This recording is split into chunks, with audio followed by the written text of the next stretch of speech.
Hey guys, welcome back to another episode of the Pod of War podcast. I'm your host, Evo Gizmo, joined by CW Lanky. Hello. And of course, Massive Das, Chris Bengelli. Hello, everyone. So, guys, another week closer to the grave. We've done it. It's May. Everyone's alive for now. Are we all okay? Are we all happy? Chris is looking radiant with his light above him. Yeah. Craig my just cat looking is my cat is just ready to strike, ready to ruin another Yes. video. Mr. Fluffy. So, before we get to our tots that you can obviously read in the thumbnail, let's talk about what we've been playing. Craig, let's start with you. What have you been playing this week? Obviously, no pickups. I won't even ask. But what have you been playing? No, definitely no pickups other than pick up a cat. There we go. There we go. Mr. Fluffy was guest appearance.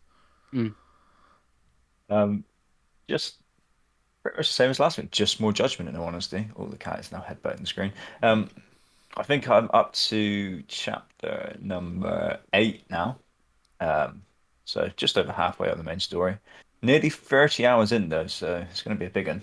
Oh, yes. Could see this being like a 50-hour one because every chapter it gives you more side quests, and obviously me being me, I do all the side quests. Um, and you get unlocked new bloody girls to date and different side activities and all this, so you get distracted easily. So you think, oh, I'm just going to crack on with this chapter, and before you know it, it's an hour and a half has gone by, and you haven't done a single mission, which is part of the course of these sorts of games, I'm sure. But yeah, loving it still. Great game, very fun, and that's literally what I've played. That's nice and concise from Craig. Yeah. Nice and concise. Obviously, to absolutely counteract that, Pengy, what have you been playing? What have you bought this week? Right, I played some Nier Replicant at the start of the week. I finished ending A, which is like the longest one because you play as kid and you play as teenager version of the character. So it's like the longest story of that. So I did A, started right away. So I've done B as well. B starts you part way through as being a teenager, so you miss all the kid stuff off.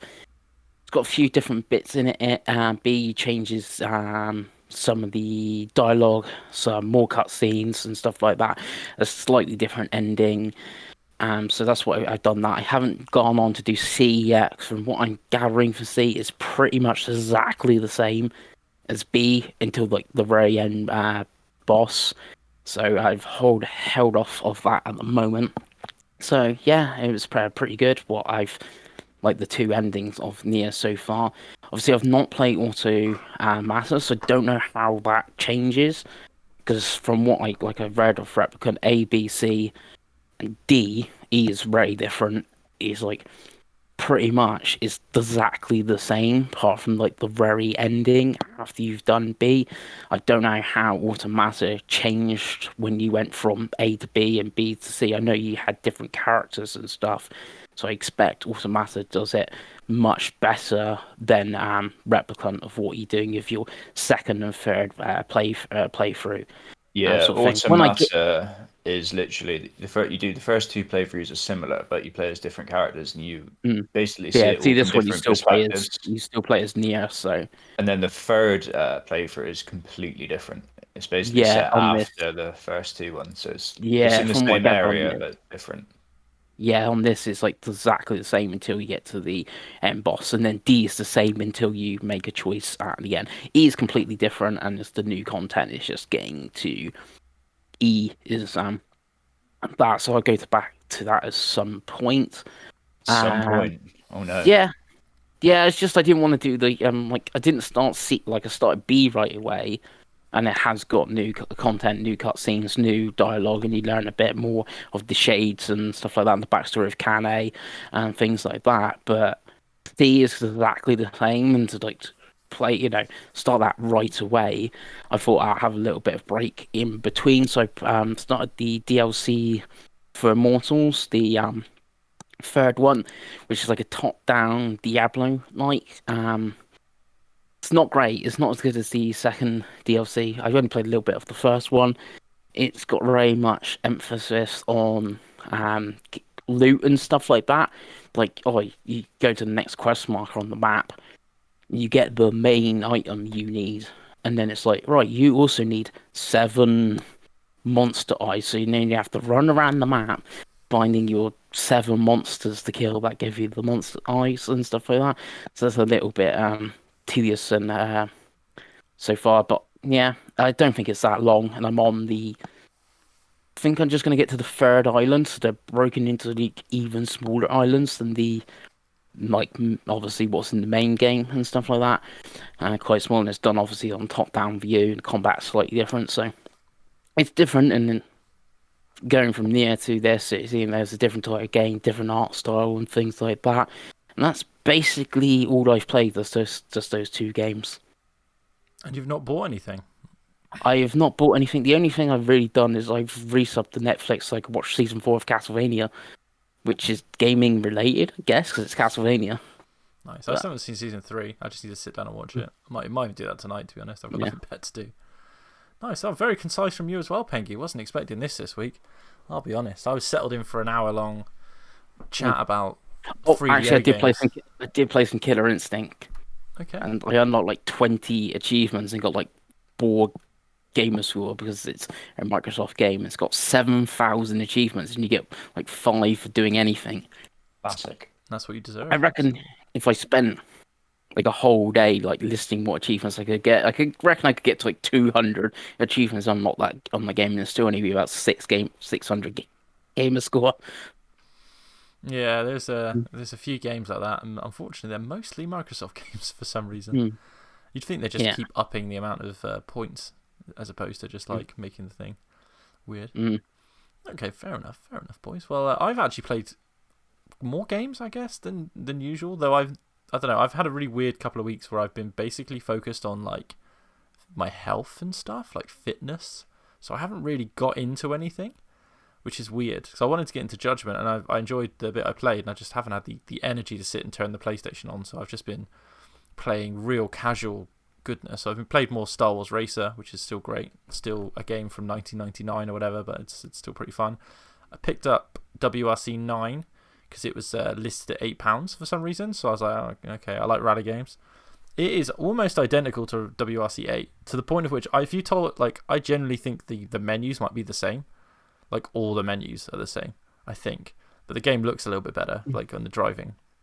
It's okay, it's very hard. I've played, like, a good, 7 or 8 hours of it, just driving around, like, listening to podcasts. It's fine. If you like rally games, £8 is more than enough. Is more than reasonable, I think, for that. And that would make it's enhanced. It is, yeah. Yeah, I thought it was. So the driving bit, there's, like, nice at 60 frames. There's lots of texture detail. I'm guessing it's like the PC like high end settings. I would presume, but yeah, the rest of the game looks like exactly the same as WRC 8. Like you could, if I put them in front of you both and told you they were different, you wouldn't be able to tell. I don't think. So I guess you can only do so much with licensed rally games, right? But there we go. And the main game that I ended up buying, which I immediately cracked on, was of course the Mass Effect trilogy, because all of my friends are playing it and all of the streamers are playing it, and it took like an hour of watching someone play Mass Effect 1 again to be like, I quite like to replay Mass Effect 1, but I kind of have all the achievements I'm going to get, so if I just get more achievements, that'd be fine. So yeah, I'm playing like 5 hours in, and goddamn do I love that game. And it's not hugely different, to be honest. It's just like it runs better, it definitely has better textures, and there's a couple quality of life things they've improved, mainly like load related. So like you can skip elevator rides, because they were basically there. They were like notorious early 360 hiding load screens, which of course we'll talk about when we get to the topic of the show. But I'm really enjoying it. Really enjoy it. The worst thing about it, and this will upset Craig, is that there is 2,915 gamer score.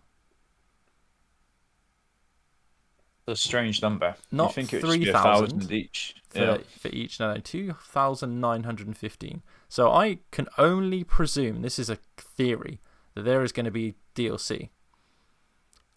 My theory is that they will announce a new Mass Effect in like a year or 2 years' time, and there will be a add-on DLC to the end of this. Now, my reasoning why I think this is because they have done this before. They did this with 2. If you remember, the Arrival DLC came out about 2 years, year and a half after launch, and it basically linked the 2 games together. So this is my completely based on Nothing Wild theory. That's the only logical reason I can see for them not just adding like 5 Gs to about 10 achievements. Because there's a different achievement announced they're doing another one? They have, yeah, I there's believe they have, yeah. Or something. But we don't know if it's a sequel or whatever. I think it will be a Yeah. sequel, to be honest. But I think that's the easy money. All I can tell you is playing this again, it's so much better than Andromeda. It's not even funny.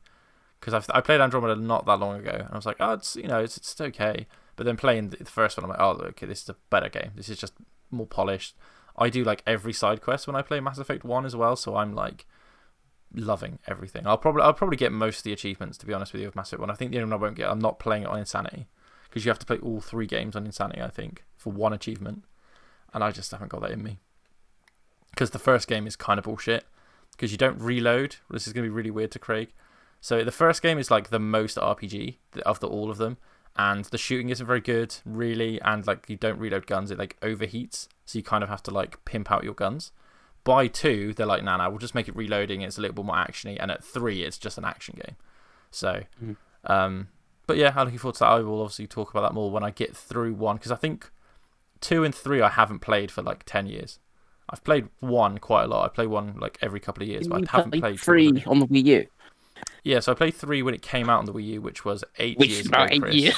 So, yeah, it was nine years ago almost, actually. And 2 I played when it came to PS3, which was 2010. So that's how long it's been. Yeah. We're getting old, buddy. Sorry. But yeah, other than that, that's it. That's all I've played this week. I will get back to Judgment because I'm enjoying it. I just need to have a week where I'm not running. I actually have some time off soon because I'm getting another load of fillings done. That will be when I sit and play Judgment, I think. That'll be 3 days of me unable to eat anything with my mouth wide open, dribbling into a bowl, playing some PlayStation 5. So, with all that out of the way, there is no Fantasy Critic update this week. I just had a quick look. There is no points locking in yet. There will be some soon. There will be some soon, no doubt. Obviously, you've got some big releases coming. I've got Biomutant next. I think that's the next game. I think that game might do well. People seem quite happy, seem quite hyped with the previews that I've seen. Obviously, Ratchet's previewing well. So it'll be interesting to see where it goes. Obviously, it's E3 in a month.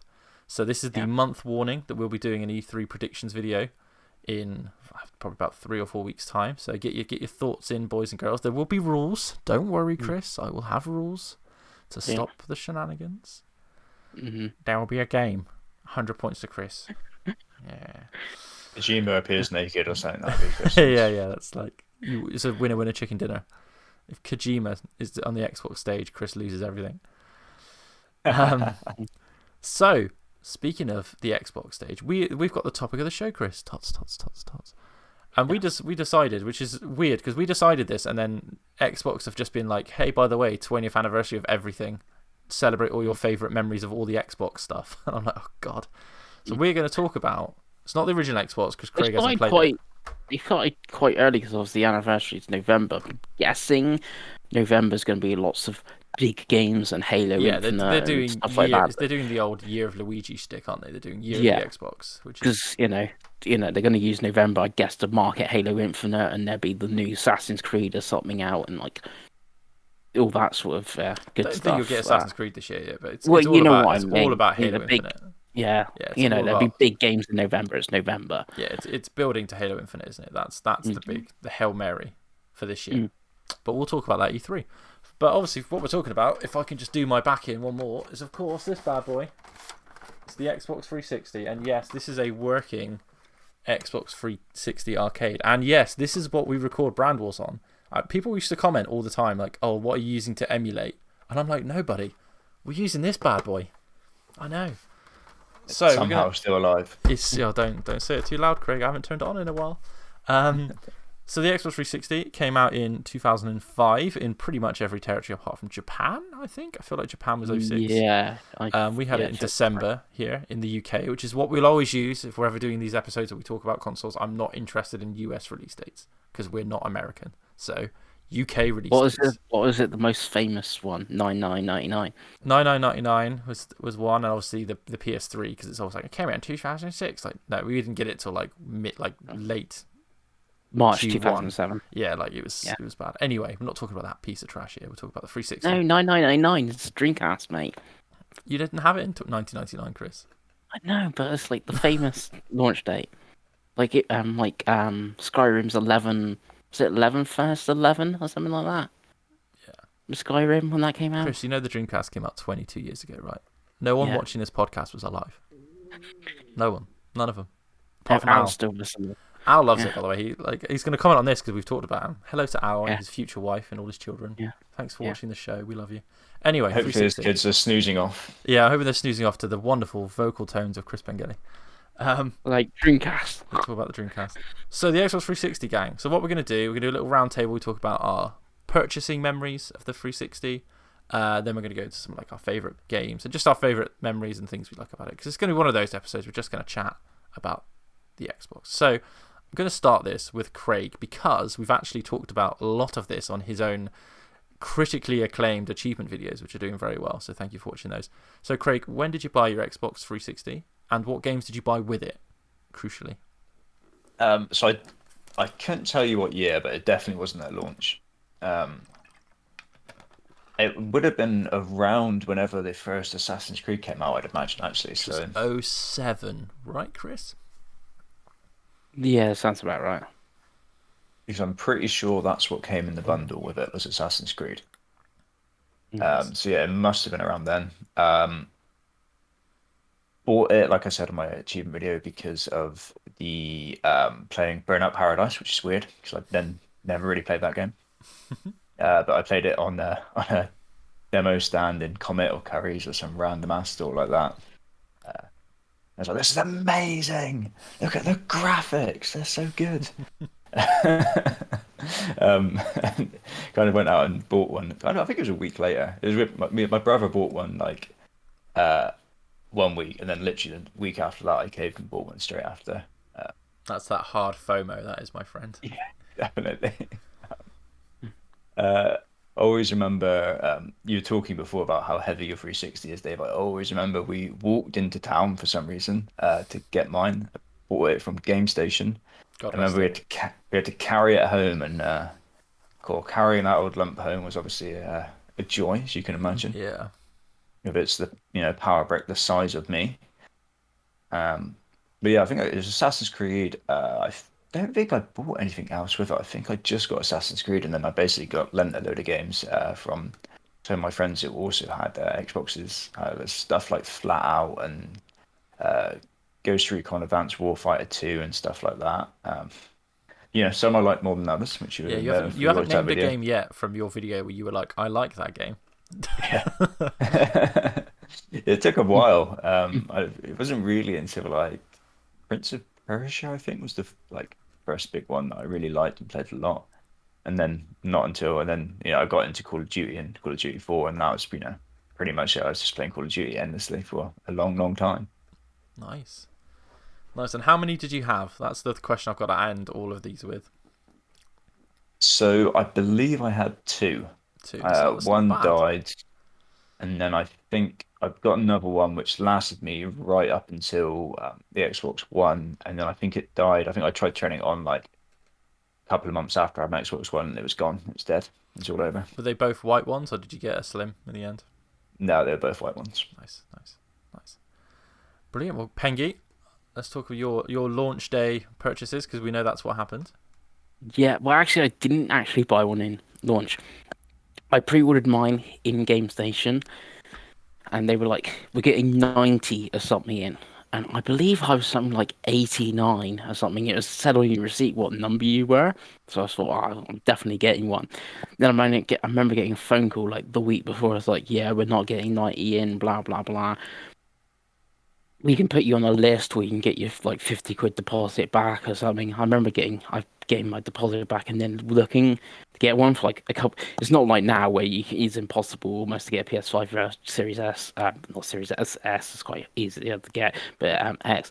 I think it took me like 2 weeks to get one, just like ringing around places like occasionally and stuff like that. I got mine from Game in Exeter. I wanted like the premium one because obviously I had a wireless controller and had the Chrome disc tray and had the 20 gig hard drive and that, but all they had was the core.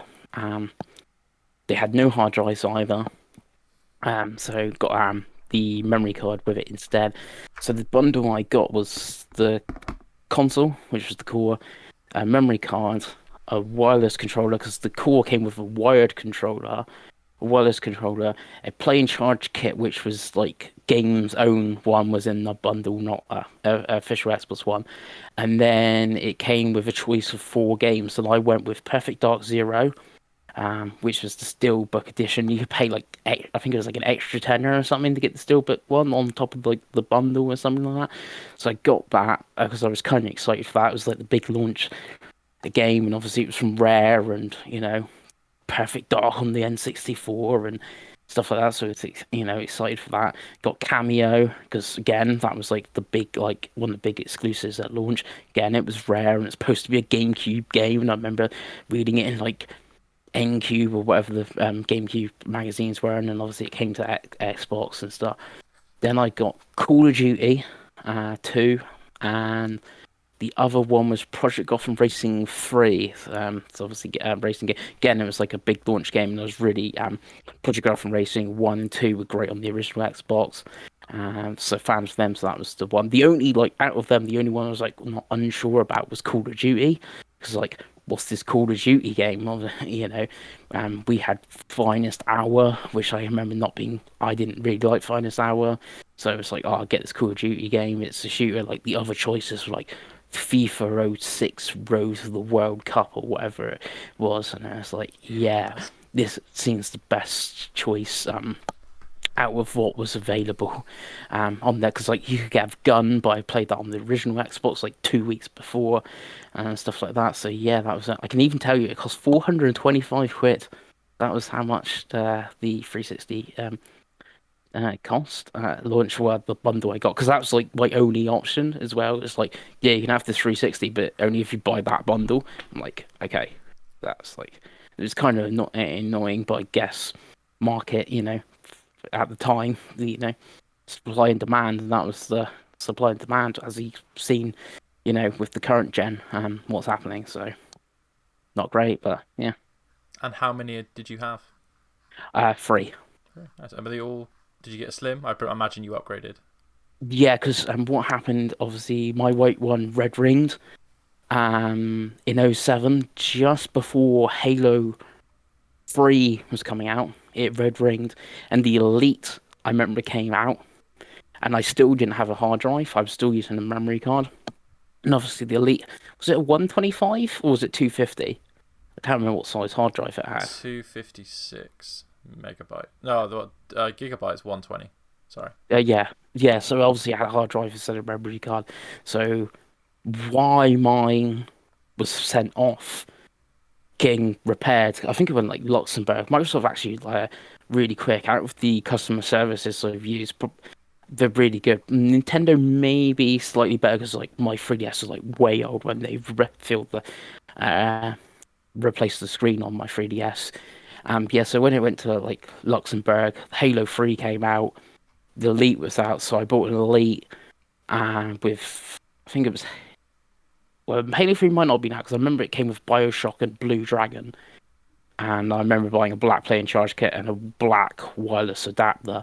So at one point I had 2 together when the one was out repair, which also that's what messed up my original gamer score. I haven't done my achievement video yet, but it's like games that I've played, like Oblivion. I had the 1000G on Oblivion, and I had the 1000G on King Kong because it was King Kong, as easy 1000G and stuff like that, which are now missing. I don't know how. Something like when I'm setting up my Elite using my profile or whatever, it's like this profile. I was like, but you can just prove your profile. It was very annoying, and wasn't it just your email address? Yeah, but I don't know what happened there, Craig. But basically, I had to start from scratch, and obviously, I didn't replay Oblivion or anything like that, and I haven't replayed King Kong, or anything, stuff like that. Somewhere out there, your old profile is just lingering. I like the idea of that. Yeah, waiting for you to return one day. Yeah. What was your original gamer tag then? When you're It was still Massive Dash. That's the thing. So it was very odd. But I don't know what happened there. They took one look at his achievement list, went, nah, just wiped it. Yeah, they're like, don't like this guy. Wipe. No, yeah. So, and weirdly, my Elite did rib ring as well, playing Halo 3 on the very last mission. And it was like, so What after I mission? got my Elite turned back on, I had the achievement for finishing the game, but not the achievement for doing the last mission, which is very odd. I Elite never red ringed again though after that. It's like it was very confused about 10 hours straight of Halo 3 or whatever, and it was like I can't cope with this anymore. I need to cool myself down or something. Then I did pick up Slim because I needed a bigger hard drive basically, and they were better built and stuff like that, and they were 250. So I did get a Slim eventually in replacement. So that, Nice. yeah, That was the Chris McGilly answer I knew we were going to get, to be honest. yeah, I could always rely on Chris to have purchased a lot of stuff when you get a new yeah. console. It's like if it didn't, the white one didn't red ring. I doubt I would have just bought like the 120 hard drive or something. Most probably, the color didn't really bother me. So Nice. Well, as for me, I did get one on launch day, which is, I think, was the first launch day I ever did, actually. And I got it from Littlewoods, for those that remember. Littlewoods, and it was on interest-free credit that my parents obviously paid for because I was 15. And I did a paper round, which is another thing that the kids haven't heard of, Chris, because you get touched now if you do that, so you can't be doing that anymore. And no. that's how I paid for it. So mine was I bought a core with this very 64 megabyte memory card, boys and girls. It's still there, Yeah. still works. I got Project Gotham Racing 3, and I got Perfect Dark Zero Steelbook Edition. Launched with it. And my favourite thing about the launch day for me is it didn't come until 7:30 at night. And what you got to remember about 2005, boys and girls, there's no phone that you can just check where it is and when it's coming. So we'd all presumed it wasn't coming. So I remember I was playing on my original Xbox. I must be playing Halo 2. That's what I always played on my original Xbox in the living room one evening. And then the door went. And I usually don't answer the door, boys. Usually don't. This is when I was 15. My parents were at nights. Answered the door. It was the delivery guy with my 360. And I literally couldn't believe it. I was so excited.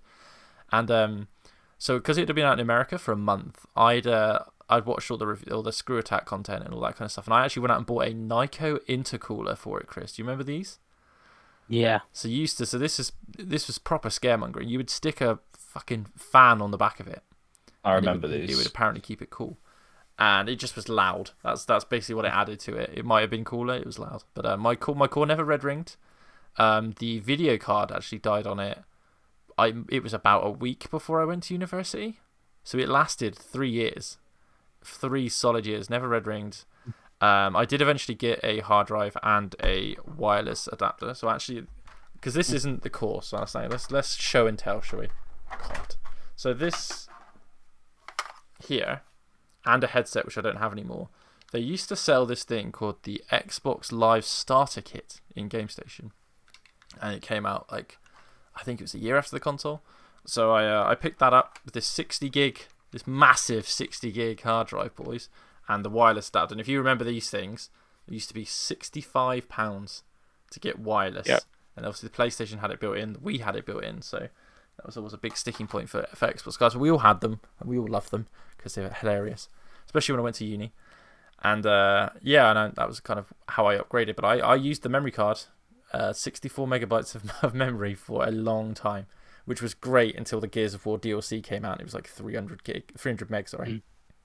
Yeah, I was going to say for like the start of the 360, the memory card, I had no issues, and then when you start getting downloadable games and DLC and stuff like even this. downloadable games, they were very small. So at launch, we had the Blades and we had whatever the stuff like Street Fighter Hyper Fighting. I remember buying, and Galaga maybe, and it was like 15 megabytes because they were just Super Nintendo games or whatever, right?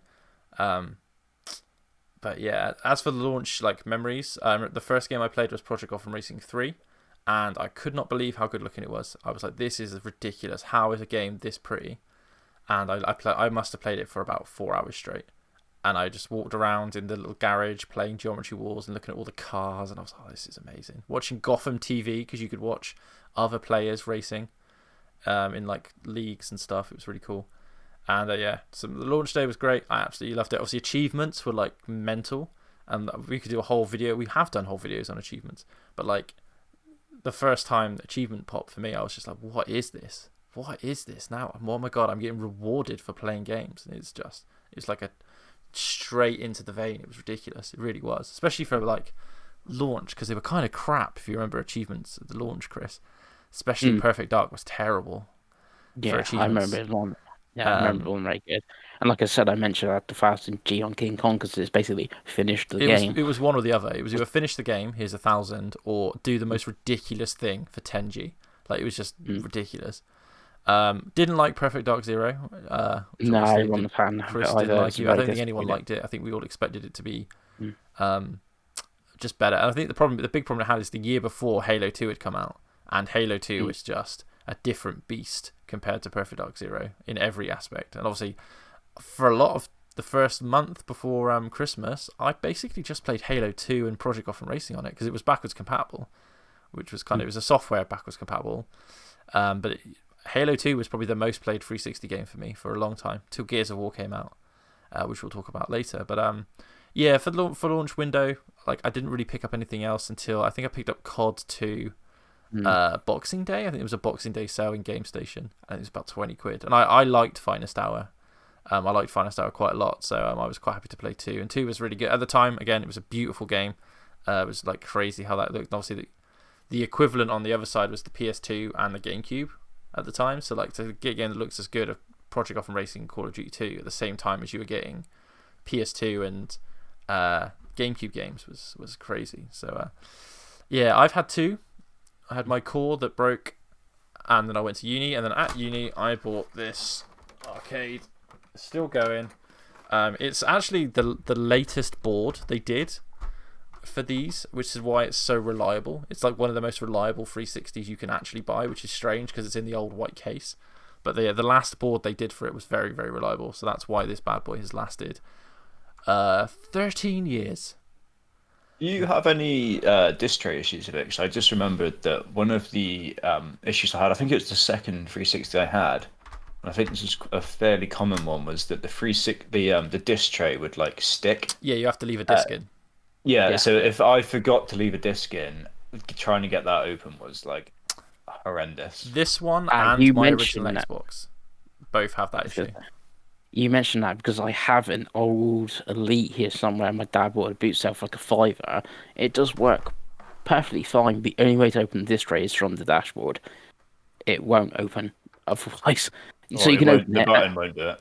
No, the button won't do it. Nothing will do it. The only way, if you go on the dashboard, add in an eject, you go eject on there and it will open.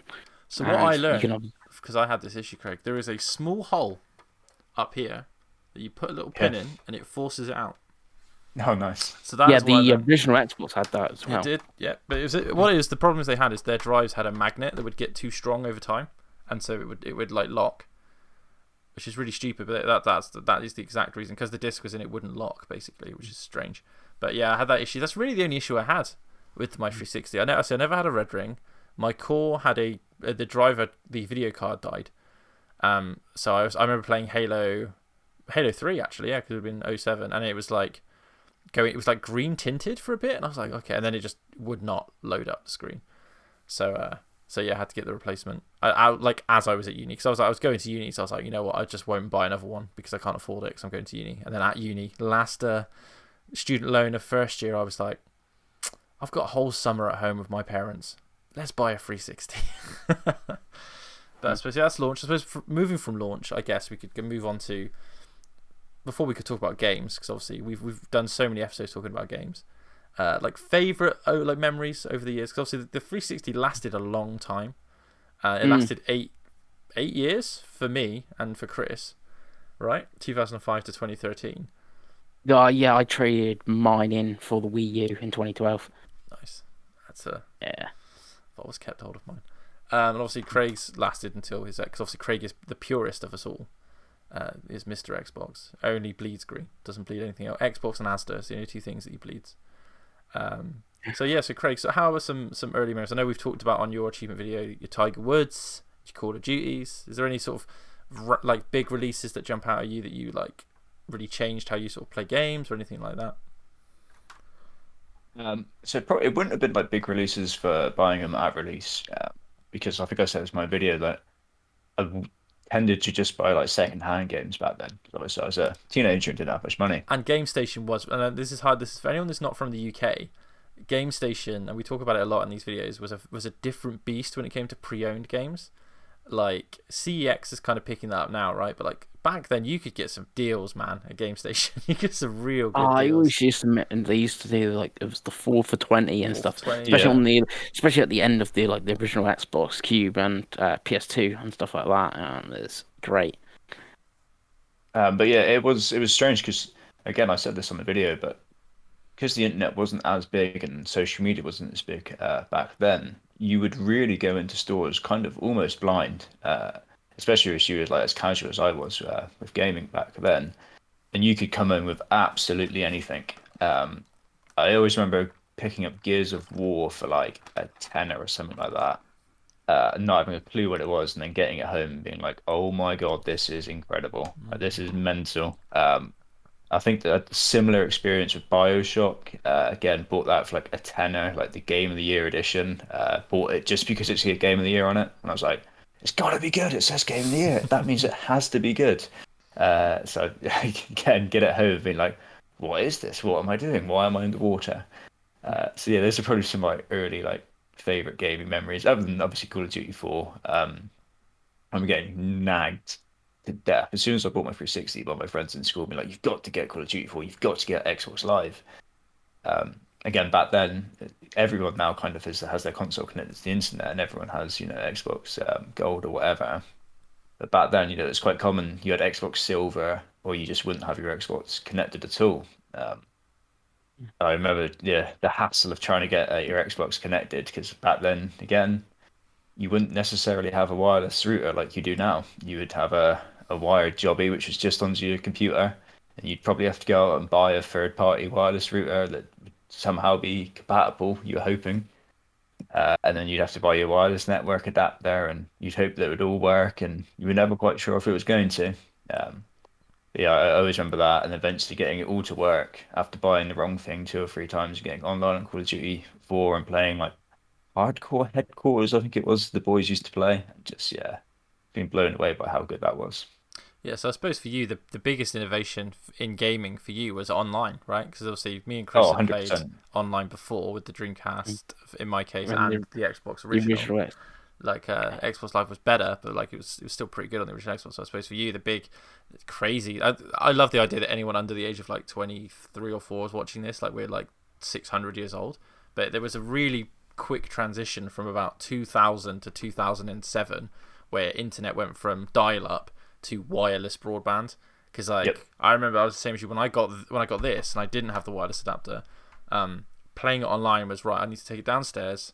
I need to unhook the home computer, and I need to put it on the little TV that's hanging in the kitchen or whatever, like in the dining room, that's like on a swivel. And this was a CRT as well. It wasn't a flat screen. It wasn't HDMI or anything like that.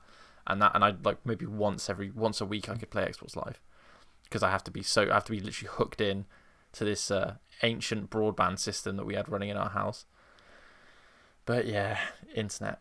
So as for you, Pengy, I'm sure there's many moments to jump out for you. What are the big ones? I was thinking like early games. Like I'm pretty sure Oblivion was in '06. Obviously, Gears 1 was definitely '06. It was like the big November release. I remember that year. That was like the weird takeaway. You're saying like we had this next gen like console, and like Nintendo and Sony like still hadn't like released theirs. So it was like weird. Like I barely played my PS2 or Cube then, because third party games were all HD and shiny and stuff on the like 360, and then obviously like Oblivion was like default exclusive because PS3 wasn't out yet, and stuff like that. I remember that being like a fantastic RPG and stuff. Big one for me was I guess going to HD sort of thing. Like I won my first HD TV. It was a 720p Samsung.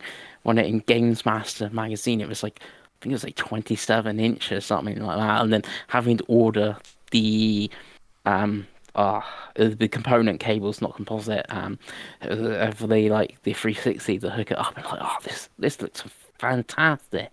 And that was like, and like unbelievable going from like standard def to HD and stuff like that. And it wasn't even really proper HD. It was like 720p using composite, not even HDMI or anything like that.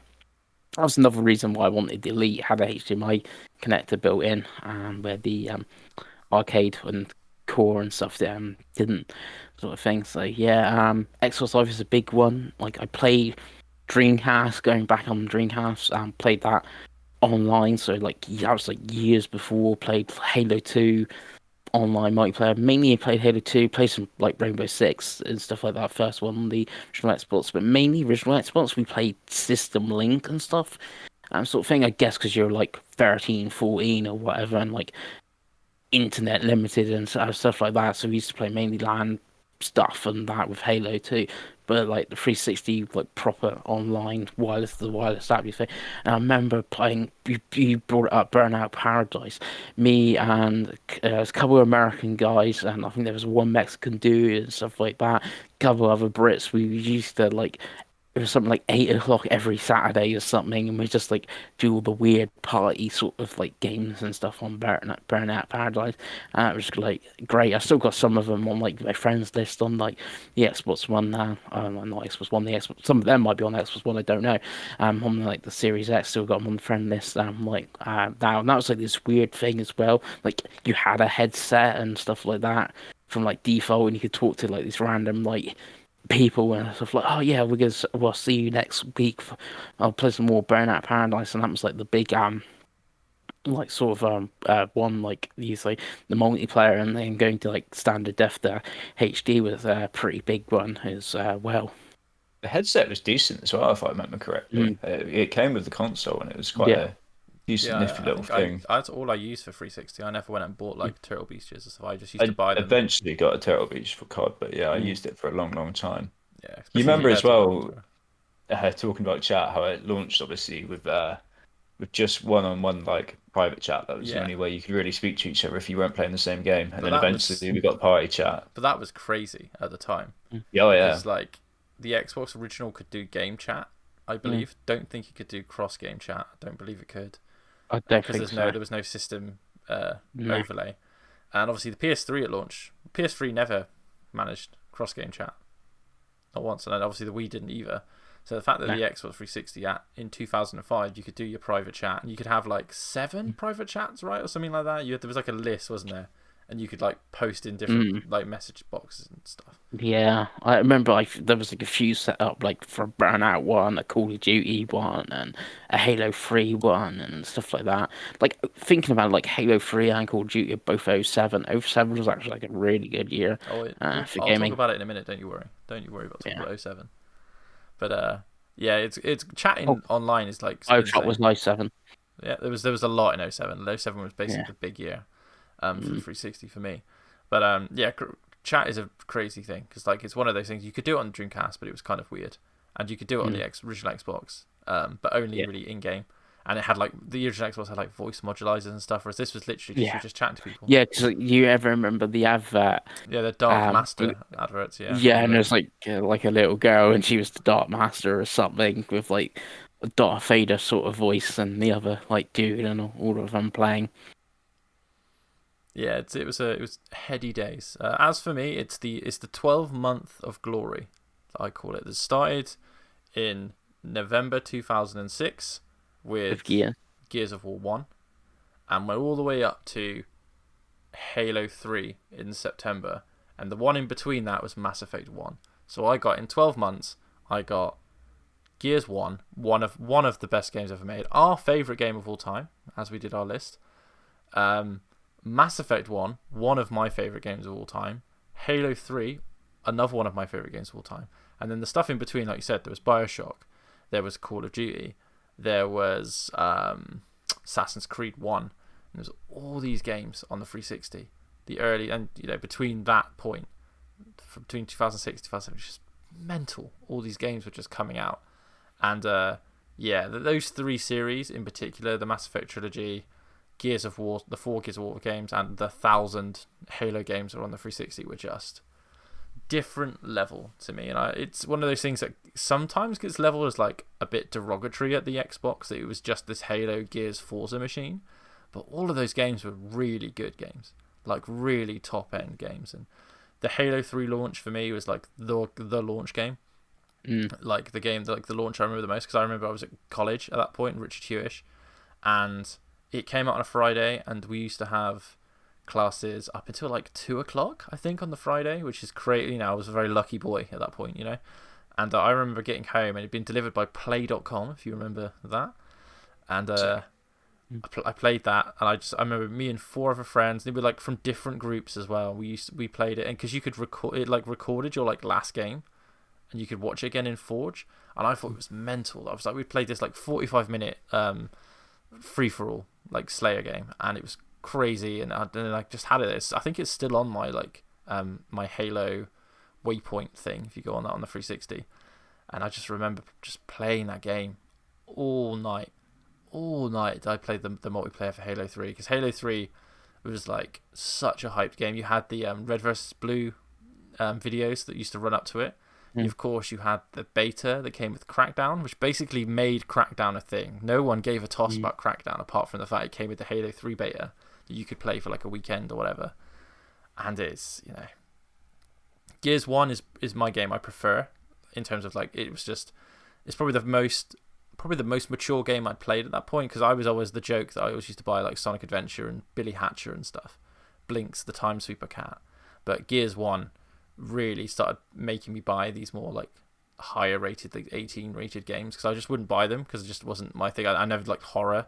So you see the Gears of War advert, and it's like blood and death and ugly monsters everywhere. You think, oh bloody hell! Classic Mad World trailer. Mad World trailer E3 was insane. But yeah, Gears of War. Me and Craig could talk about Gears of War all day. Like that first game, when you get to the Berserker, is I think the turning point. I think in that game, because it starts off pretty good, and then you get to the Berserker bit, and you're like, oh, this is a real game here. Like you've just seen. That was a massive jump scare as well. The Berserker, the first time you see it, because it comes running through the wall. I always remember that. You hear it at the beginning, because you just see your captain die, and then you go into this building. You've just been in this massive firefight, and then it's like there's a guy like runs and he gets murdered, and they're like, oh my fucking god, I need to be dead. And then because the game at this point hasn't really told you that you've got to like dodge, and then it'll hit the wall. You kind of have to figure it out for yourself. And you get to use the Hammer Dawn, and he does the whole like big crescendo music thing that Gears did. But yeah, what a game, you know, that was at launch, especially because over here we still hadn't had the PS3. So like by the time the PS3 we had out, the Wii, didn't we, in November 06? We did. I don't think I knew a single person with a Wii until I went to university. It was super hard to get for years. Yeah, I remember. Nintendo is never, like, recently is very big in the UK. It was never massive in the UK really till the Wii, and the Wii launched. They didn't send many units over to the UK, I don't believe. So it was like the Wii was basically a non-issue in where we all lived in Somerset. Like I said, never really saw any Wii stuff. And the PS3, I had only one guy that got one when it came out, and then like whatever. But the 360 as well transitioned, I think, from the PS2 for a lot of people. I had an original Xbox, so for me it was just the natural progression. That was my sort of like natural. Well, obviously it came out the first as well, in a couple of years before, but it's like, again, I don't want to keep bringing it back to like the Dreamcast, but like that died, and then like, oh, this Xbox is coming out, and it's got Dead or Alive. I know Dead or Alive isn't a Sega game, but obviously Dead or Alive 2 was on Dreamcast, and you had Dead or Alive 3, and you had Sega GT, and you had a Hoagie at some point was a Sega game, and Gun Valkyrie, and Crazy Taxi 3, House of the Dead, Shenmue 2 was ported over. You had like all these Sega games. You had Oddworld, Munch's Odyssey, and this Halo game or something at launch. And like Buffy, I know that's a completely thing, but it was supposed to come to Dreamcast, and so like all these games and that, like, to me, like Sega games, that's what sold me on the original Xbox. And then I played Halo, I played Fable, and that got me obviously excited for Xbox's exclusives. So like, I want to play Halo 3, I've got to get this Xbox 360 thing. So it was like I went from the PlayStation 2 to the 360. I think that's also why the PS4 has been so successful this gen. I think people's went from the 360 to the like PS4 with like their FIFAs and CODs and stuff.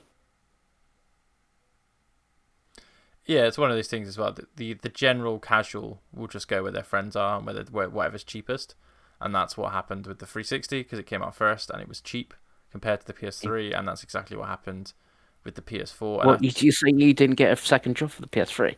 I did not. No, I didn't buy. I mean, this isn't the PS3 episode. We'll do that next year. But like, I didn't buy PS3 till much later, and I was basically forced into doing so by some people. But yeah. As for later games, because obviously we forget as well. Like for most of us, I think our 360 memories are kind of like the first couple of years because that's kind of the big splash. But I don't think Xbox gets a lot of credit for the later exclusive stuff like Forza Horizon that came out in 2012. Witcher 2 I played on 360, which came out in 2012. Everyone forgets it was on the 360, and it was the fact that game runs with 512 megabytes of RAM is insane because it barely ran on PCs at the time. Obviously, Kinect isn't a thing I ever dealt with. I'm sure Chris had at least one of them. You have one now, I know you do. But I never dealt with that. But it was kind of the golden age for a lot of stuff. Like wrestling games were pretty fun on it. There was lots of good racing games. Project Gotham Racing you've talked about, Burnout you guys have talked about, Blur, stuff like that. Flat Out Ultimate Carnage, Split Second, Need for Speed Carbon. They had all these racing games and stuff like that. And I was big into racing games, not even talking about Forza as well. You know what I mean? And Forza really came into its own with Forza 4. I think is really when it started to sort of take off. Forza 3 was quite popular, I think, but Forza 4 was really the one I remember like everyone loved. And like as Craig said on his other videos, Tiger Woods PGA Tour was great multiplayer fun. Like sports games weren't corrupt by this point, so the fact that you could play FIFA online with your mates, ranked, and it was great fun. The fact you could play PGA, the fact you could play tennis games, which is kind of the one that's died, and I don't really know why. But like tennis games, a couple of tennis games have come.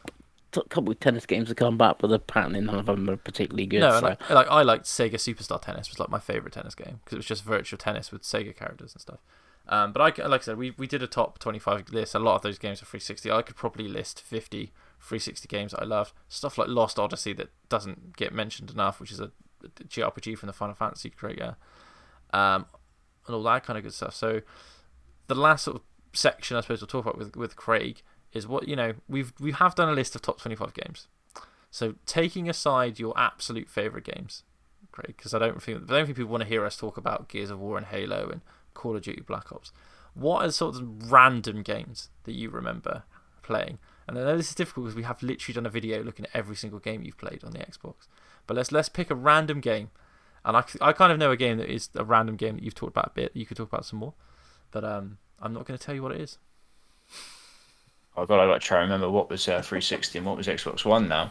I believe the Darkness 2 was it. That's the one I was 360. Yeah. That was obviously one that I spoke about on the video. Kind of an underrated classic. Was this awesome kind of first-person shooter. We had these massive demon arms that you could rip people to pieces, and it was gory. And you played this like kind of really cool mafia boss who's going like a bit mental, and the arms were like telling you to rip people up. Jackie. So yeah, that would be one that maybe people don't talk about very much. But there's so many of those sorts of games in the 360, like you said. The 360, like to me, when I always remember the games, it was gameplay heavy. Now everything's a little bit more maybe like story based. That's kind of where games have evolved into. But back then, it was kind of I feel like it was more about just the pure gameplay. Games like Vanquish and stuff like that, where it was just. The story was there. It was nonsense. No one cared about it, but the gameplay was awesome. Yeah, and I think the 360 was really the best console for that. A lot of times, I mean, the Wii had. Well, I could argue with the Wii. That had some good gameplay stuff, but it was usually gimmicked gameplay. That was usually the problem with the Wii.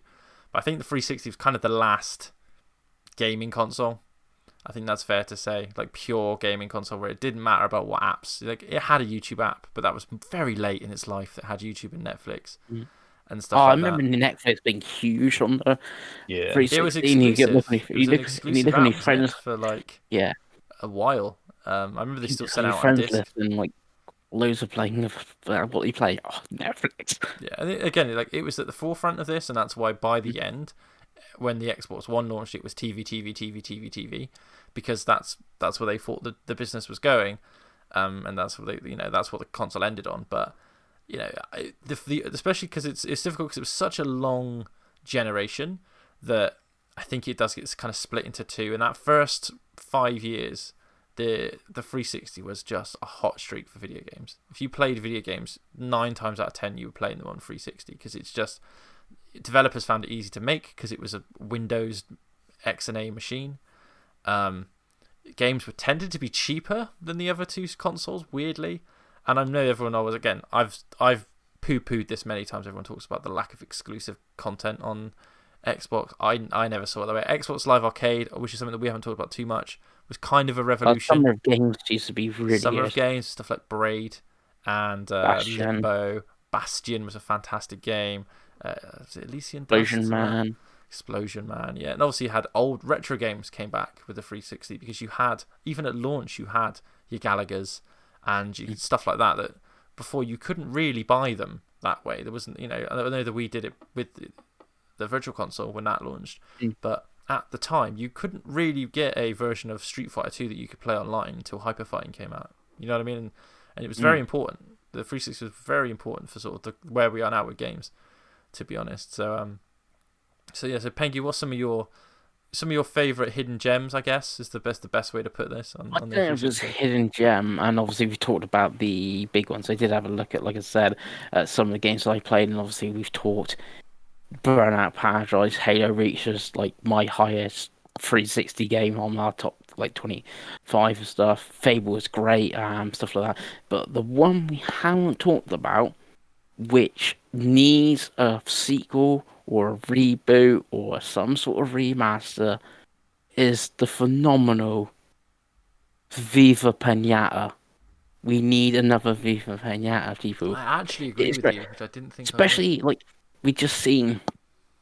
I know, obviously, last year, I'm still going into this year's very strange. Obviously, seen the massive hit that is Animal Crossing. Like, I think something like Viva Pinata, especially how online changed and social media. Because I remember, like, that game used to go on game FAQs and, like, anyone got whatever I needed and stuff like that. And that's how you would arrange to, like, trade your pinatas and stuff. But now I could just literally tweet, has anyone got so and so? And then like someone tweet back, yeah. And that's how, like, with Animal Crossing, like with the coins and the fruit and your turnips and stuff like that. I'm like, oh, I've got this. Someone would tweet, I've got this really good prices on turnips. Right, everyone's going to that island for the day, get the good turnip prices and that. I think. And especially like Game Pass, you put it on there. Like this, we've seen like Sea of Thieves, this ever expanded game. I think something like that would work wonders for Viva Pinata in a 2020 space. Everwild could be something like that. I don't know because that's got weird animals and stuff, and that's probably rare. But basically, more Viva Pinata. I just don't think they're that type of studio anymore. Sadly, because they had Everwild could sort of be potentially, and bear in mind that the lead producer of Everwild is Leafos from Viva Pinata. It's the woman that voices Leafos, which is funny. Yeah. Rare's funny because so I didn't have an N64. Rare was very disappointing for the 360. See, I kind of disagree. Perfect Dark was meh. Cameo was okay, and then it's Connect crap. Yeah, but it's like Viva Pinata 1 and 2 are pretty good. Banjo-Kazooie Nuts and Bolts is actually a really good game. It's just not Banjo 3. And, like if I gave that game to Craig without any expectations, I think he'd be like, yeah, this is fun. This is a fun Lego racing kind of game. It's cool. Yeah, Rare's a funny one because they really did. I think they lost a lot of talent by the time they got put on Kinect games, and that really soured it. That was the last year, wasn't it? I suppose last 2 years, maybe. And obviously now they're the Sea of Thieves studio, basically, and all their other IPs are getting farmed out. Well, their other game, like I said, is Everwild, which looks kind of similar to Sea of Thieves. I know we haven't really seen a lot of gameplay. Yeah. The vibes I'm getting are very similar. And obviously, Battletoads they didn't make, they farmed that out. Killer Instinct they didn't make, they farmed that out. And Perfect Dark they're not making. That's a different studio. So, Rare's a funny one. I always quite liked. I really liked cameo elements of power. I really like Viva Pinata 1 and 2. I think 2 actually gets overlooked quite heavily. So it's on Game Pass. People should play it. And obviously, Banjo-Kazooie Nuts and Bolts, I get why everyone hates it. I thought it was a pretty fun game. I'll be honest. But Craig has no idea any of the words we just said, does he? No. He looks confused. No, I never played Nuts and Bolts. No. Did you play Viva Pinata though? You'd probably like Viva Pinata, weirdly. It's kind of, if Craig smoked weed, that was the kind of game you'd play. For sure. Yeah, that was always kind of seen as like a bit of a joke game that we would like take the piss out of even PR. Like I've never played it. It's one of those games, right? I was the same. Like, what is this gardening game? Then I bought it, and I must have played the first time I played it. I must have played it for like 10 hours straight, and I was like, "This is great. This is a gameplay loop. They have hooked me. I am locked in now. I need to do this thing so I can get this badger to turn up, and then when that badger turns up, I need him to eat a fucking toad." And then once he's eaten that toad, he's in the van. Now, if I need him to breed with another badger, Craig, and then the achievement on that, honestly, that game, so good. As for weird hidden gems for me, I've got 2 that literally neither of you have probably played or heard of. And this is a tester for Chris. The first one is Command & Conquer 3 Kane's Wrath, specifically. Okay. Which was an it like, was it a standalone expansion? It was a standalone expansion on 360, and obviously Command & Conquer 3 was a RTS on console, and it was actually one of the first ones that were really good, had really good controls. Me and my friend Keelan used to play Kane's Wrath every night for like months. We'd play against each other, we'd team up against other people online, we'd team up against AI, and it was really good. Story was pretty good. Obviously, if you haven't played a Command & Conquer game, they have sort of like cheesy live action cutscenes. The Red Alert game has Ric Flair as a commander, and that's really all any of you need to know. I had Ric Flair and Gemma Arterton and sort of people like that, and Tim Curry. Oh, Tim Curry, that's what I was trying to think of. The Red Alert game is great, but Kane's Wrath, really loved it. It's one of those games actually I need to pick back up because it is backwards compatible, so I would like to go through it again. I haven't played that in a long time. And the other one is a game that no one's heard of. It's a game called Project Scyphid. Which is a chump, isn't it? It's a Square Enix Star Fox. Yeah, it was basically Ace Combat, but it was Square Enix. So it had like Japanese Final Fantasy characters, but they were all shooting in space, and you could upgrade your ship, and you have different weapons. And it was the most weird game I saw. It said Square Enix at the bottom, and it looked like it was a shooter, so I bought it, and I was just blown away. Still a great looking game. It's sadly not backwards compatible, and I'm sure it never will be, but I still hold hope. It's one of those games I still keep the 360 around for, because there are a few, there's stuff like Eternal Sonata and stuff like that that you can't play any other way, that it's nice to have a achievement machine here to get on with. Project Scyphid, because that's actually a 360 exclusive, isn't it? Yes. That actually never even come to PS3, because Eternal Sonata did come to PS3 eventually, but yeah. It's a weird one. It's not backwards compatible and stuck on the 360. Yeah, it's a very strange game. People just don't remember it. You know what I mean? There was a lot of cool games. I've never played it, but I know of it. Yeah, it's a game I still revere. I still own it. I've always loved it. It's one of those really weird games I bring up. People are like, I've never even heard of that. Square Enix made a flight sim. Who knows? And obviously we had some series we haven't. Some honorable mentions. Stuff like Dead Space. I obviously didn't like, but a lot of people liked. Lost Planet. A game that I hated when it first came out, and then it really grew on me. It's a series. It's a shame Capcom hasn't brought that back. I would kind of love a Lost Planet built in the Yari engine. I'm just going to put this out there. Let's not make Dino Crisis that everyone else wants. Let's make Lost Planet where you get in mechs and everything's a snow boss fight, Craig. Do you ever play Lost Planet, Craig? Was that one that passed you by? No, that was definitely one that passed you by. I might actually own it because of Games for Gold, but was it Lost Planet 2? It might have been that one or something like that. I believe Lost Planet 2 or 3 or both is co-op, Craig. So I'd love to play those games again. Capcom. This is obviously in terms of publishers, this is kind of the worst of Capcom as well as the 360. Right, this is when they were. I remember there was news stories that they were going to die because they put out like Bionic Commando Rearmed and stuff like that were terrible. And Street Fighter had the characters on disc, but they were DLC. Yeah, the Street Fighter vs. Tekken, which no one liked, and I'm sure Resident Evil 5 and 6 people didn't like. Obviously, we've talked on Craig's video how 5 is actually kind of underrated. 6 was terrible. Like, You had Asura's Wrath, like the ending was locked behind DLC. Yes, you did. Stuff like that. Capcom was not great Not great back at then. the time. Do you know who was great though, Chris? Konami. So let's talk about Konami. I'm joking. I'm not gonna- Konami, I was just thinking what they really had on the 360. ports by the end, and Yeah. Castlevania Lords of Shadow. Yeah, that's about it. I was going to say it was And of HD, course, like ports. Pro Evolution Soccer, Craig. So let's go that's into our it. Pro Evo chat and Pro Evo's great. talk about Master League. But yeah, that's the 360. Like I said, it was a console that ran for 8 years, so we could talk for probably 3 hours about different games and different random things and achievements and all the good stuff. But I think so. This is the ending question. If you this is completely off the cuff because I know that Craig, is not going to have this prepared. If you had to put the 360 somewhere in your favorite game console list, where would it go? So for me, it would be number 2, behind the Wii U. And I like the Wii U for many weird reasons that I don't need to justify why. It's more like, it's when I started dating my girlfriend, that kind of stuff, really, as opposed to like games. But I'm allowed to be a little bit soppy, But 360 is probably my second favorite games console of all time. It gets hazy because of the Xbox One being backwards compatible, and I played a lot of 360 games on that. So it kind of, it's kind of difficult because you might as well just say the Xbox One because it plays most Xbox 360 games.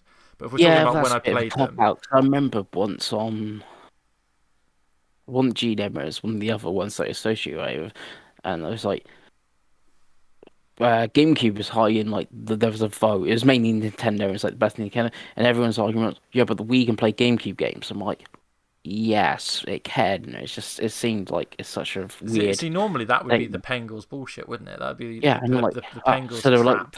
So they're like the Wii's better. I'm like, okay, and then it's like, okay, the 60 gig PS3's the best console because it can play PS1, PS2, and free PS3 games. It seemed rather weird thing to me.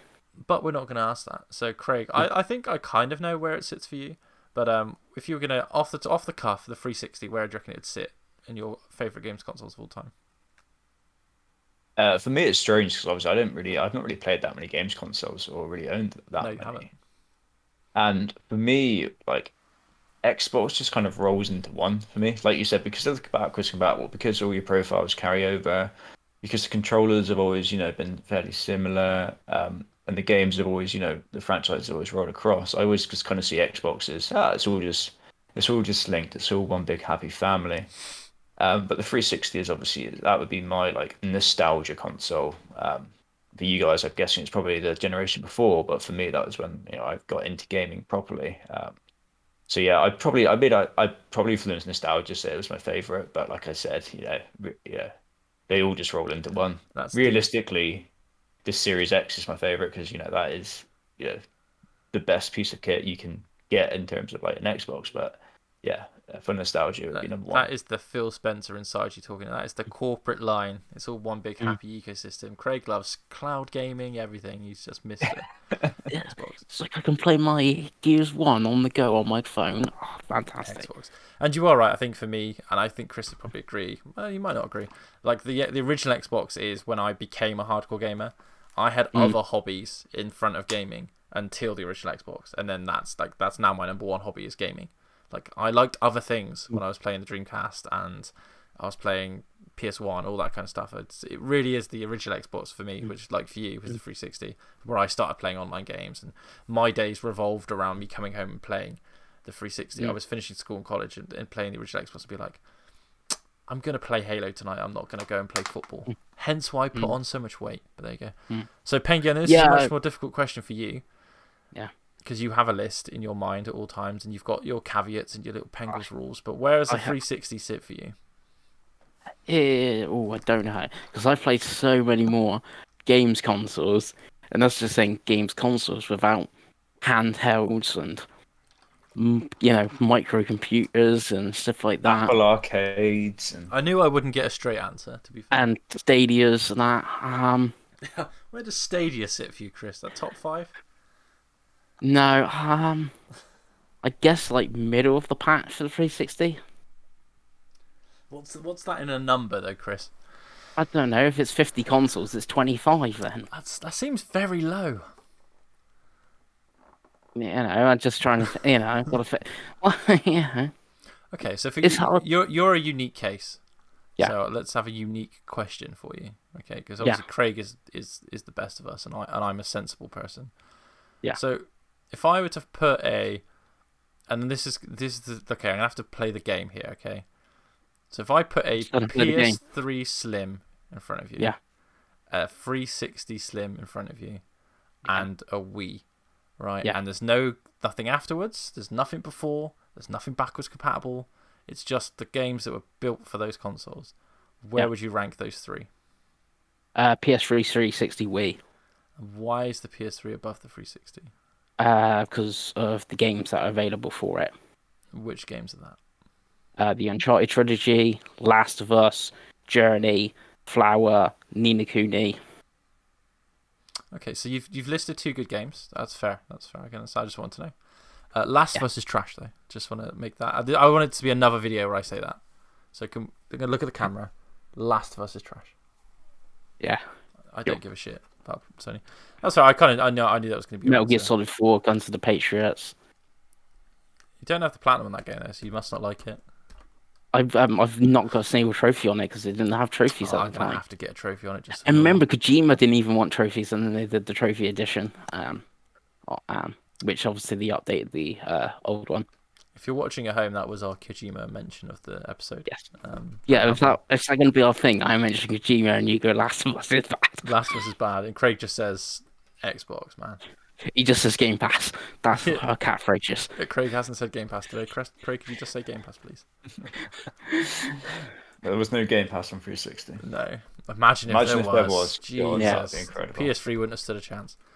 But that was our 360 chat. Look, we just like to have a bit of fun and chat about games. It doesn't matter what you like. If you liked the Wii, power to you. Yeah, the Wii was I don't know, a weird one.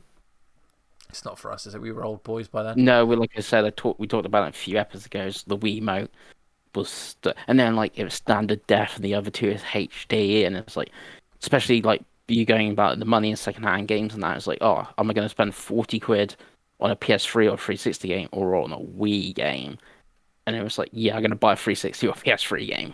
Not a Wii game. That was unless it was like Zelda or something, That was like the only exception. Indeed. Well, we'll save that for the Wii episode. That will never happen because it would be like Craig saying, "I played my nan had one," me being like, "I didn't like it," and then you being like, "You didn't like it either." So that'd be a 10-minute episode. If we ever need a quick Halloween episode, we'll talk about the Wii. I'd pay money for Craig to talk about the PS3. If I forced him to play a PS3 for a week and nothing else, how quickly he'd commit suicide or take up knitting or something. Only one of my friends had a PS3. I only knew one person with it because obviously it was so much more expensive, so no one used to buy it because obviously we were teenagers. All I remember about it was massive. That's the only thing I remember about it. They have a habit of doing this, by the way, PlayStation. They've done it again. This PS3 Mark II they've got sitting in my corner at the minute. Yeah, the PS3, the original piano black one, was pretty chunky. You saying about lumping, that was a heavy to lump home that day.